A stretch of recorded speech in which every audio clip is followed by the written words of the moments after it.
Welcome to Testers and Jesters, the show where two friends play with each other and explore while role-playing in Dungeons and Dragons. So we're going to play some D&D.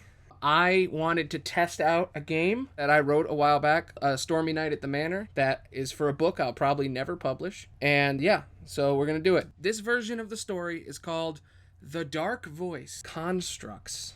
This is going to be a crazy one. Well, good thing it's constructs because... Yeah, that's like perfect for you. Merdan loves constructs. But yeah, so my character is Merdan the Cannon Ball.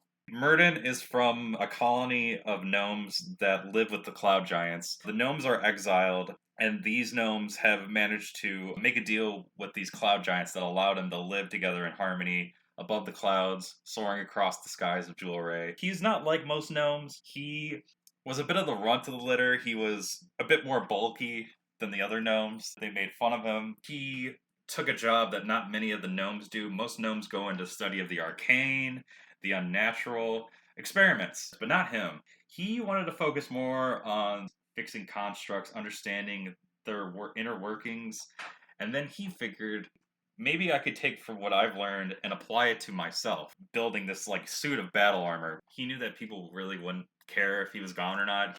That inspired him to go out and view the ground, see the world from a different perspective, and he went down to the surface of Jewelry and has been exploring ever since. Deep in the Azure Swamps, home of the Dragonborn, there is a small little fort called Fort Penn. Inside are a lot of normal folk living normal lives. It's a tourist town where people come to, travel through into the swamp. You entered into this small fort a few days ago on your travels across the world. And you heard about a group of bandits in a nearby cave. And you headed down there to investigate. You've heard of a female kobold, the Rib Eater. As you walk up to the bandit camp, you are looking for this female kobold. Are the bandits even in the cave? The bandits seem to have left the area. The cave seems to be closed off, and it seems like there's a lot of trash around, like someone just left in a hurry. You can see a set of footprints that seems to go back into the cave, but the carts seem to be leaving, so someone must have stayed behind. I will cautiously walk into the cave. As you walk into the cave, you can see that there are tons of traps here and glowing mushrooms and a pit full of spikes. You see footprints. You looked on the ground for footprints and you seem to have lost. You started touching the ground, looking desperately for footprints. And then you heard someone behind you. You see a small kobold in the shadows. It seems to just be standing there. She looks rather cutesy. She seems to match the description, but Rib Eater is a vicious, killer and thief. She doesn't seem so vicious. Are you the one known as Rib Eater? You can see that she's holding a dagger. She stabs it. She strikes into you and barely hurts you with your massive health pool. Yeah, so she just kind of nips at your back. I'd say she makes like a perfect cut, like in between the nicks of my armor, or a perfect stab. To flavor it, I essentially activate my armor's defense mode. Defense mode activated. Spikes pop out of your armor like a pufferfish. How close am I to her? Oh, she's right next to you. She tried to stab you. I'm just gonna swing at her with my war pick. I'm gonna make 2 attacks with my war pick, and as a bonus action, I'm gonna make a attack with my light hammer. Okay, so Merdan is now having a panic attack, and I have to make a successful wisdom save. I guess Merdan was just so shocked that she got a lucky hit that he's just like, what the fuck? Suddenly he gets stabbed in the back, and he goes, oh my god! Oh shit, I'm gonna die. I'm gonna make my second attack, make one more strike with my light hammer. You strike into her, and she is almost dead. She is terrified, and as she is basically about to die, she looks at you, and she says, please, no, I have a treasure, a great treasure. She is telling the truth, unequivocally. You scared me. I don't know how you could just get such a perfect hit through my armor. I got lucky, man. I got lucky. I got slippery fingers, I just slide in there and pull shit out, and I guess I can stab stuff in there too. Then I ask, are you the one known as Rib Eater?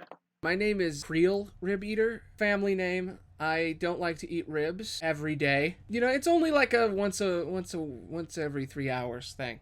Yeah, please don't kill me. Please. But then now you realize she's weak as shit. You're a wanted kobold, and you're coming with me alive. Okay. And she holds out her hands to be cuffed, and she says, please, just don't kill me. I don't want to be here at all. I don't want to be anywhere near here. Why? What's inside the cave? Oh, there's nothing in the cave. They took everything when they left. This is the bandit hideout. This is our hangout. Yeah, she's telling the truth. This is her hideout. Yeah, this is our hideout. This is where we keep the stuff we steal, but everybody just booked out of here. Why? Why would they leave? Well, people in these parts have been having a lot of nightmares. Really? Yeah, constant nightmares. And I guess they just had enough of it because those nightmares are terrifying. But I mean, I'm not afraid of anything except for, I guess, death. Okay, with a 20 not natural, you immediately open your senses. You listen to the force. And you listen to the magic around you. And you can immediately hear a voice in your mind. A dark voice, the likes of which you have never heard. And it whispers, "You will all die and bow before me." She says, did you hear the voice? Yes. Wow, it only speaks to people in their dreams. I didn't know it was just talking to people.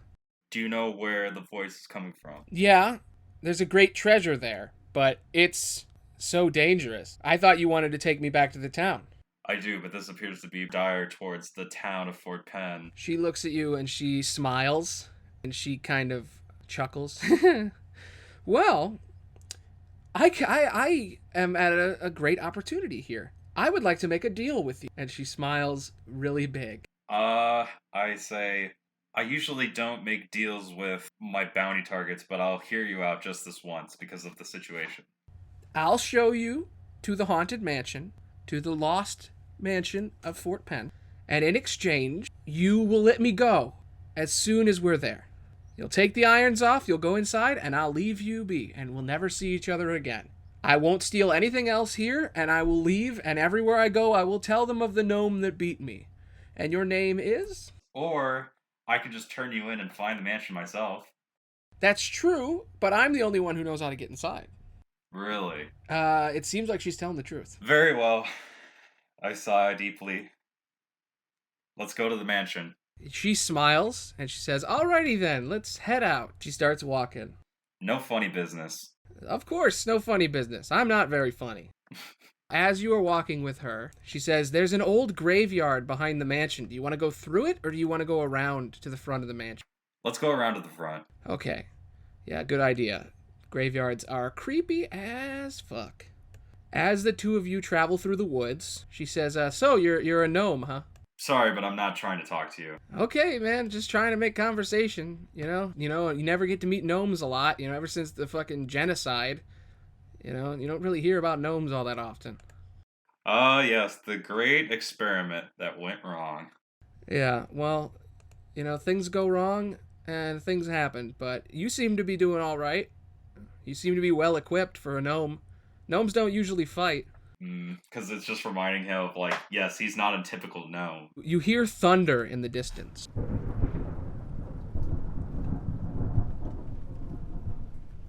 And lightning in the distance.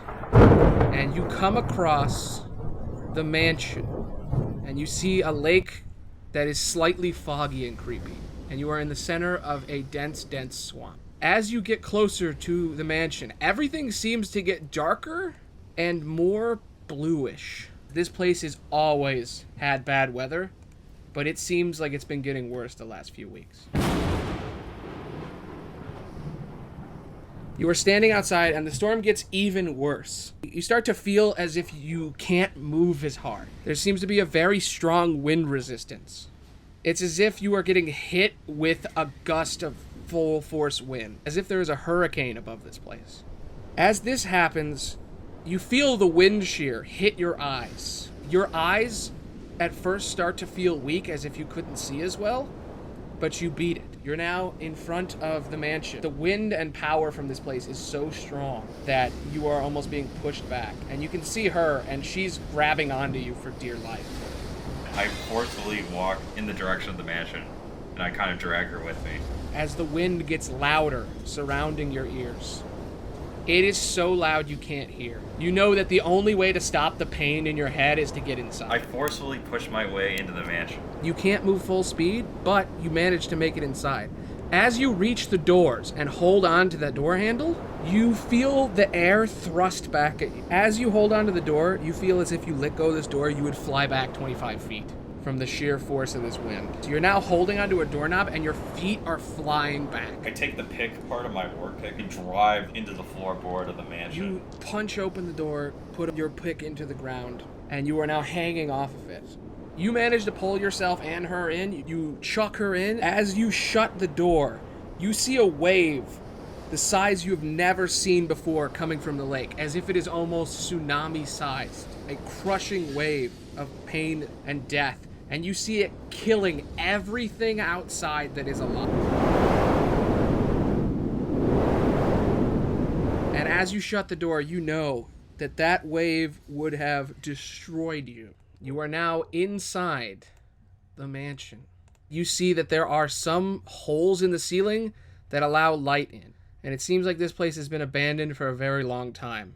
But everything in it seems oddly clean, as if it has not aged.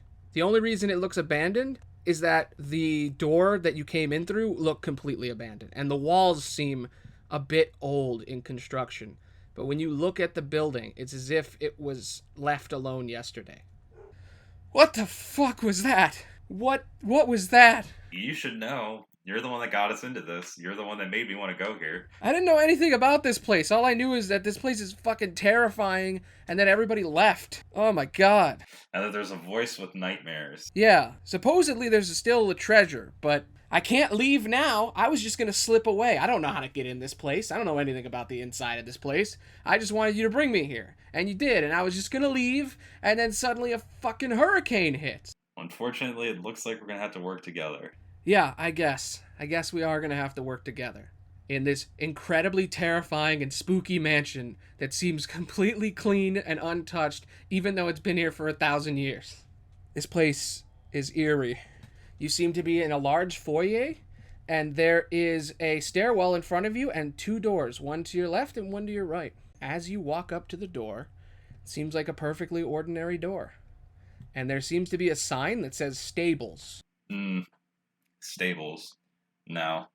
I'll go to the right door and investigate. You walk up to the door, seems to be a coat room. I'll walk into the coat room. As you walk in, you notice that there appears to be a door, and it leads into a room where it says ballroom. As you enter the ballroom, it is completely empty. Nothing is in it at all, which is odd, because normally buildings like this would have at least chairs or something. But it's eerily quiet, and you feel as if you were being watched. You notice that there is a horrible aura here, and you listen, and you begin to hear the voice again whisper into your mind. Welcome to my home. I hope you enjoy your stay. You are in a ballroom. There are 2 doors to your right and 2 doors to your left. It appears that there are no footprints anywhere. Like I said, spotless. Weirdly spotless. Yeah, I think they just cleaned, man. I think this is just a really clean place. Maybe this place just seems creepy, and actually, the Dark Voice is just a really nice wizard who just doesn't want people on his property, and he's happy that he has guests for once. Huh? I'm sure we'll be fine. And we're not gonna die horribly. No, God, I don't want to die. Get a grip on yourself. With these supernatural anomalies that are going on right now, it's definitely not a wizard that wants to keep people away. It's something dark and evil, and we need to get to the bottom of this. Well, we're on the ground floor, so I don't know how much more bottom you could go. In the middle of the ballroom, you hop on the floor and crush into it, and it seems completely solid, almost like this is the foundation you're on. There appears to be stone in the room nearby you, and the other floor seems to be covered in tile. It seems like this is the ground floor. There could be a basement, but this place would just have to be really well made. I guess we'll have to continue our search then. Open one of the right doors. Okay. Are you doing this because there might be a trap that horribly murders me? Maybe. You know you get less money if I'm dead. She opens the door as you laugh, and she says, holy shit, this place is beautiful. And you see a glowing light come from the room. It seems very magical. And not dark magic, but just like ordinary magical. Like pleasant. Yeah, pleasantly magical. Magically delicious, you could say. You can tell that this seems to be some sort of greenhouse for all kinds of magical plants. Oh, joy. All right, I will cautiously walk in. You can see pumpkins and crystalline fruit, some shovels, some buckets, some dirt, a bunch of chests filled with tools and various ingredients. You see a tree that seems to have a grape-like fruit that's a cross between a pineapple and an orange, known as a prange. Merdan just sees the branch tree and is just like, wow, that's a beautiful tree. But and those juicy looking fruit, it probably tastes amazing. You almost feel compelled to eat one, but then you look away. Never mind. You see a broom and a shovel in the distance. As you go towards the shovel, it seems just like an ordinary shovel. But you feel something hit you against your back. And you turn and see an animated shovel, and an animated knife, and an animated broom. This entire row of chests seems to be filled with dozens of animated creatures in a large swarm. Gardening tools start coming to life, and they all point at you, ready to strike. A broom hits you upside the leg. Battle mode engaged. As you look, you notice that they seem to have almost been sleeping. And as you entered the room, you realize the broom hit you, and all the other chests opened up. And the cutleries, the various tools are alive and sitting in the chests, and they seem to be waking up as if it is morning. It's time to roll out. I am going to go into ball mode. You curl up into a ball, a big spiky ball. I'm going to run past all of them. As you turn into a ball and fly through all 6 of these gardening tools that seem to be alive, waking up in their little cubbies, 3 of them dodge you, and the other 3 seem to be hit and blindsided by you. They are all made of metal, but some of them is made of wood. So you bowling ball through them and kind of scuff up the sides of them slightly and roll around the room. They all seem very confused, and they're shaking around, almost as if they didn't even know you were there. The ball rolls, hits the floor, it kind of jumps, and then it starts revving up again, and then it's gonna do another line all the way back. As you scuff through all these little innocent tools, your spikes start to pierce directly into their handles, and blood seems to shoot out of the handle as your spike comes out, as if they have organs in their handles. And you begin to see a trail of blood. 5 innocent gardening tools bleed to death as you roll by. 1 still lives. Damn. And it is horrified by what it sees. This innocent little trowel just woke up from its little bed and saw all 5 of its brothers and sisters gutted brutally by a giant ball made of spikes. I crawl out of ball mode. You now come out of a ball and you see a single trowel just sitting there, terrified of you. And in the distance, a broom that is just sweeping, that it didn't even notice what just happened. It's looking the other way. As I'm just gonna walk up to the trowel, because I can see it quivering, and I'm like, boo! Oh my god, this is a brave trowel. So he is not scared of you. So the trowel is furious that you murdered his family.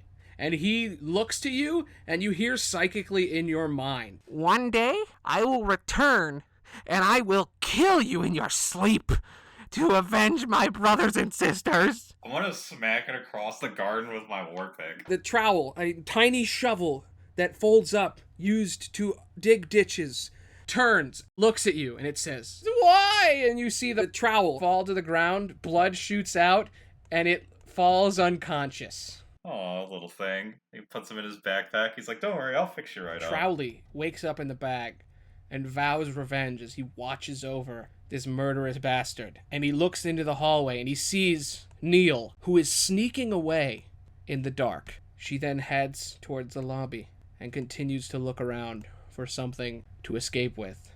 She tries to open the door. Fuck! God damn it, it won't open. What do I do?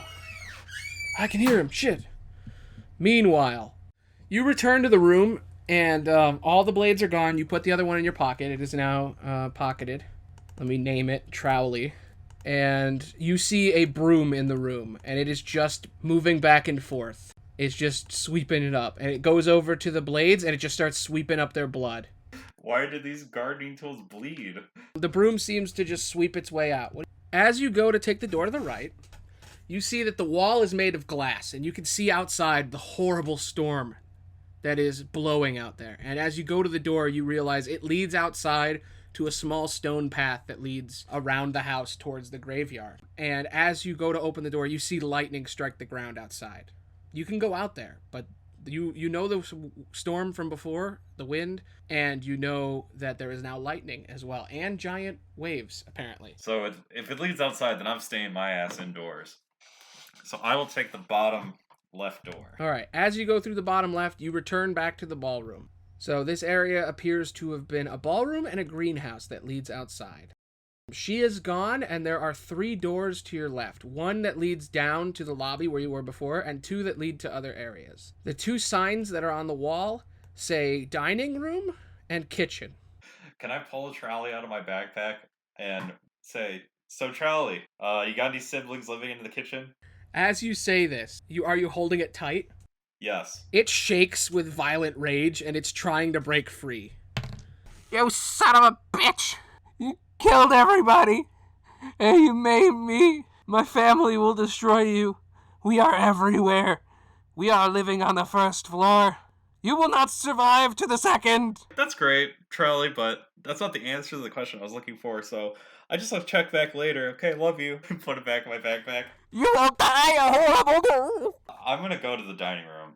As you go in the dining room, you realize that no food has been placed here in a long time. So there isn't any cutlery that's going to attack you. You see 2 large oak tables made from nearby trees and a lot of chairs. You then see a door that says kitchen, and you can see in the kitchen a bunch of plates and cutlery that will obviously murder you if they wake up. And in the distance, you see a carpeted hallway. Since you're in the room, you can see that down the hall, there is a stairwell that leads down. I'm gonna roll a stealth check, even though I know it's gonna be shit, and I'm gonna try to carefully walk through the dining room and down the stairs. You start to walk by the cutlery, and you can hear it slowly waking up. And in your bag, Brothers and sisters! you begin to increase in pace because you can hear the cutlery starting to wake. But you manage to walk past. If you stay there, they're gonna come out, so.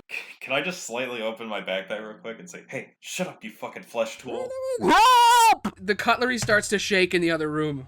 You see as the chairs start to open with horrifying mouths. Oh, I knew it! I fucking sprint down the stairs as fast as my little gnome legs can carry me. As you go down the stairs, you realize the stairs also go up. Okay, I'm going down.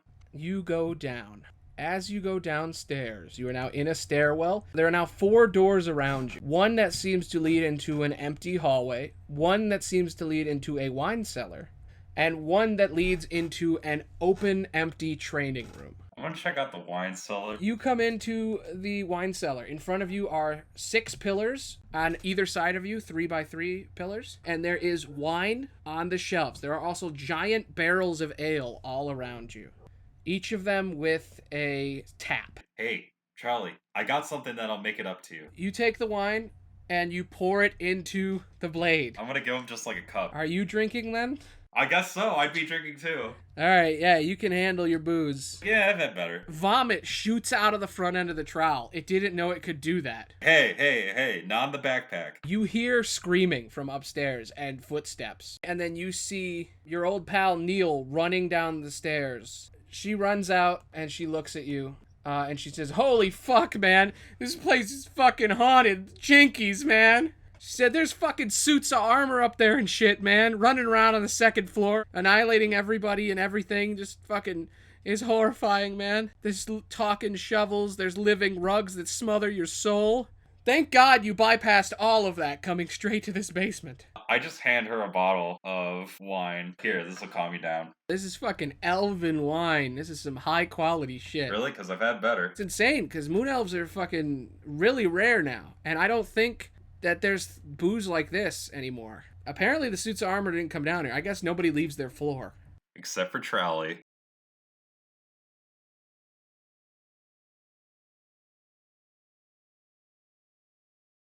Who's Trowley? Is Trowley still near me, hovering near me? Yeah. Me, Trowley. Trowley just hits the floor. That's a broken shovel? Are you that drunk that you think the shovel is alive? No, he is, look. He pretends to not be alive to fuck with you. Wow, okay. You pick up the shovel. I shake him. Wake up!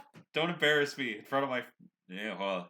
Bounty. Oh, I'm your friend now. I thought I was your fucking prisoner. Bounty. Sure. Sure, buddy. You feigned death in your hands. You think he's dead. You think you killed him with alcohol poisoning. Trolley. He is in a death-like state, his heartbeat barely beating. I guess you're dead then. Just start using his body to just dig his own grave. Creel's just watching me have a funeral. Like a small little tiny funeral. She looks to the door.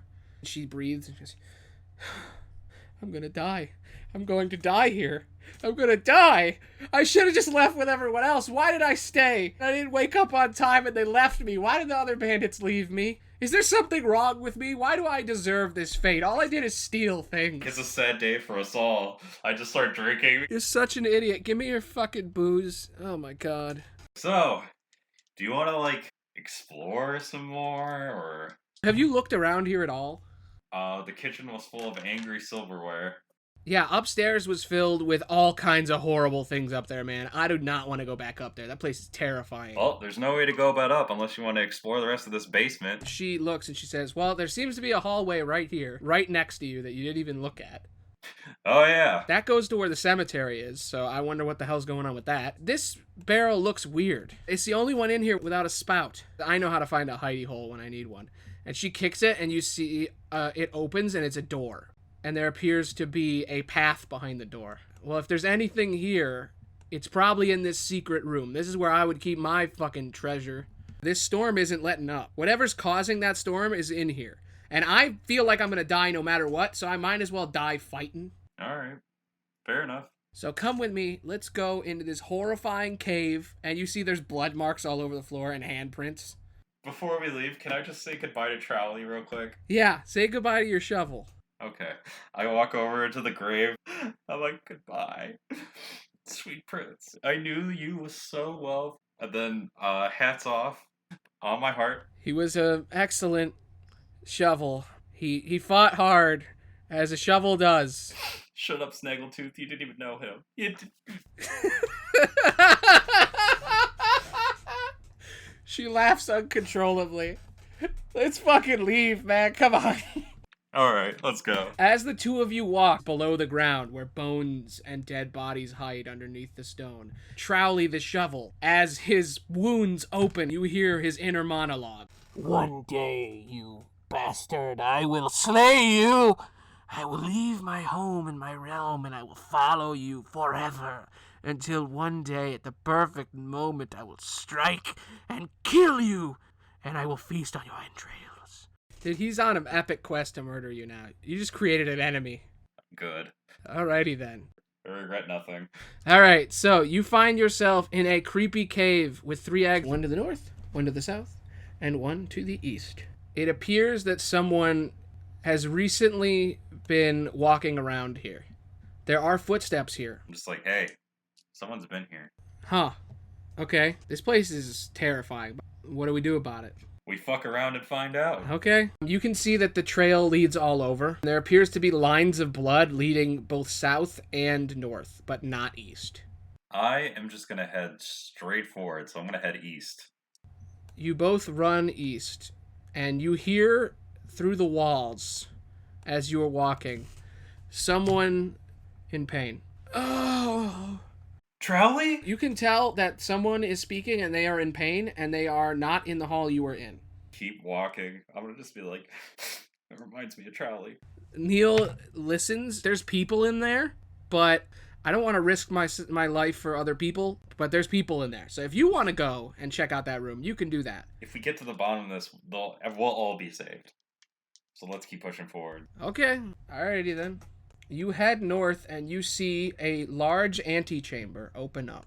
In the antechamber is 4 entrances at a crossroads. The one you came in from the west, one north, one south, and one east. In the east is a door, a double-sided door, locked shut. And in the center of the room, as 3 torches are lit and 1 is not, is a giant ritual stone covered in ruins made of blood, and a large sitting pyre with a intricate circle filled with various runes and incantation made of stone. This entire piece, it is raised above the ground as if it is placed here. It looks familiar. You realize this is made by gnomes. What? This appears to be an archaic ancient version of a gnome construct maker.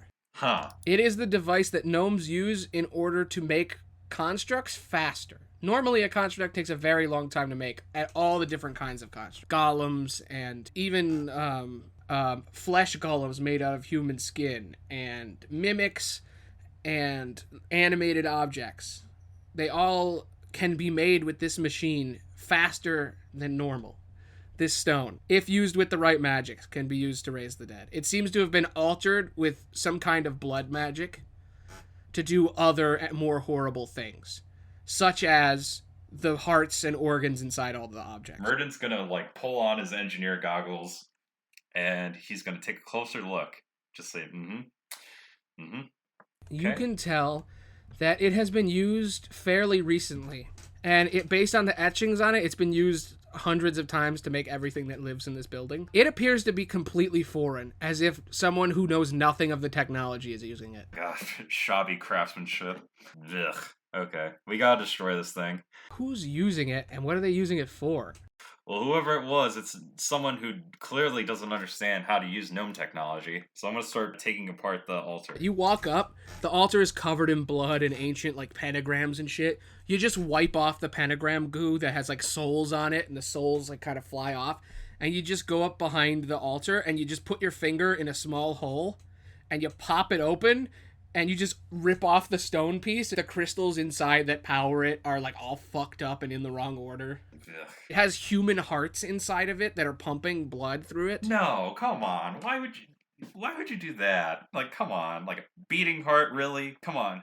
Have you ever tried using a fluctuating crystal? Come on. There's gears made of human bone. No. This is terrible. This is terrible craftsmanship. Can you stop the storm? I'm going to dismantle it. I don't know if this will shut off the storm, but it could. This is a altar that's used to make the living creatures, living tools, golems, armor. I don't know if it can stop the storm, but I think it can stop whoever's behind all this from making any more trolleys. You managed to take it apart. It doesn't have that many parts that could be useful. It has one crystal in it that could be salvaged, but all the rest of it has been replaced with human parts, as if they couldn't find the parts, so they just started using necromancy and blood magic to fix it, and they fixed it badly. I turned to Krill and I asked, have there been any disappearances lately in the area? I mean, there's always some, but there's a whole graveyard back there. Yeah, that is right. We did pass a graveyard earlier. It could be using the parts from there. He could be taking people who wander into the storm. Cadavers and unfortunate victims. This place is a fucking hellhole. Man, I can't believe someone would do this. And as she says this, you hear a voice speak into your mind. Who dares intrude on my golem maker? Merdan the Cannon Ball, at your service. You did some pretty shit work with that, all really poorly designed. It's cringe. It's like you built an altar and a tribute to cringe. Come on, man, I could build better than this, and I wasn't even the fucking best engineer in the academy. Come on. Yeah, he was clearly a C+ average. I care not for your C pluses. I am here to kill you. I have made myself flesh of steel, the most apex of predators. And you hear metal clanging along the wall. You're cruising for a bruising, pal. You see the most horrifying and intimidating presence. A steel predator. It is one of the most powerful constructs in existence. It is a golem that has the body of a tiger and the mouth of a snake, made of very powerful metals. And it has, you can see as you look at it, it has a metal plate on its head, and it seems to be pulsating, and you can hear a brain underneath its skull. Your friend takes thunder damage and is stunned. She's laying in the corner, horribly wounded, almost unconscious. Hey, don't kill my bounty like that. Combat mode engaged. He is hanging on the wall, almost on the ceiling, 30 feet from you. I'm gonna throw my light hammer at him and see if it knocks him to the ground. As you hit it with the hammer, you realize that you and this thing are almost perfectly matched. You hit it in the head with a hammer, and it is mad. And I'm gonna run up and attack 4 times. So with each strike, I'm striking into its defenses because clearly it's a construct. Merdan has a good history of constructs. He knows their weak points. He knows where their joints are. He knows exactly where their weak points are. So I'm basically like bashing in like certain parts of the steel predator that will disable its abilities. With the skill and cunning of a gnome who knows his shit, you start dismantling this thing like a fucking shitty engine. And you manage to, with all of those damaging hits, take one of its arms off by unscrewing it. You knock the bolt that holds its arm in place off, and its arm begins to move on the ground. Come on, you're not even making me break a sweat. It is now climbing on the ceiling above you, and it is furious now that it is missing a hand. I am going to slam into it with my vortex. Ooh. The steel predator, infuriated that you cut off its arm, climbs directly above you. You swing at it, but manage to miss on the first hit because you were aiming for its arm. You swing the second time and hit it in the head. You then roll across the room at full speed to go pick up your hammer. You pick up your hammer, and you turn around to see the steel predator lunging at you in horrifying rage with its teeth out ready to strike. You manage to close up into a ball right as he chomps down on the outside of your armor. He bites into your armor and then misses with his claw as he tries to push you, trying to grip onto the ball, and then he cuts on the other side. He is trying to cut you out and bite you out of that thing. He is clawing into you. Covered and dripping in blood, he slashes at you as you are rolled up in a ball, trying to survive.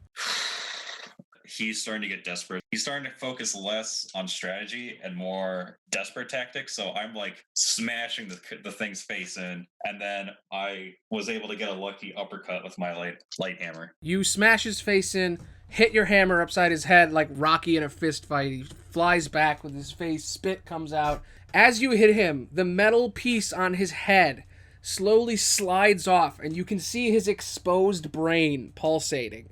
He turns to you and screeches in rage, ready to try to deal a final blow. Filled with rage, he screeches at you and races towards you so fast that his arm rips off from the sheer pressure from him jumping, and his body shoots directly at you like a worm and bites straight into your neck. He is now latched onto you, and you can feel his pulsing brain touching your face. Oh, God. As he breathes this horrible breath onto your neck while the spikes clash in through your armor into your neck. This is for Trolley, you sick fuck. You stab directly into his brain, severing his brain from his body. As you hit him, his brain flies out of his skull as it is hit back, and the body falls to the ground limp. The brain sits across the room next to the fire and stares at you. The fire sits in front of you, burning hot. Pick up the brain, throw it into the fire. You slam dunk that brain straight into the bowl of fire. What do you say as you hold him in the fire, burning him alive? This is for Trolley, you pink melon. He burns, and you hear him scream to you as he dies. No! I was gonna live forever. They were gonna live forever. He screams out for help, wishing that one day he could have lived forever with all of his children. And as he dies, you hear a click, and the doors open to a room filled with treasure.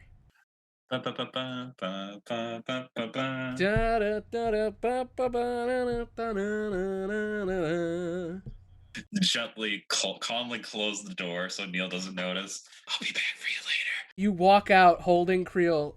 You ignore the man or whoever was crying for help in the other room as you leave the building. As you walk outside, having left the mansion, you see that the storm has ended. The world is back at peace, and everything is right with the world.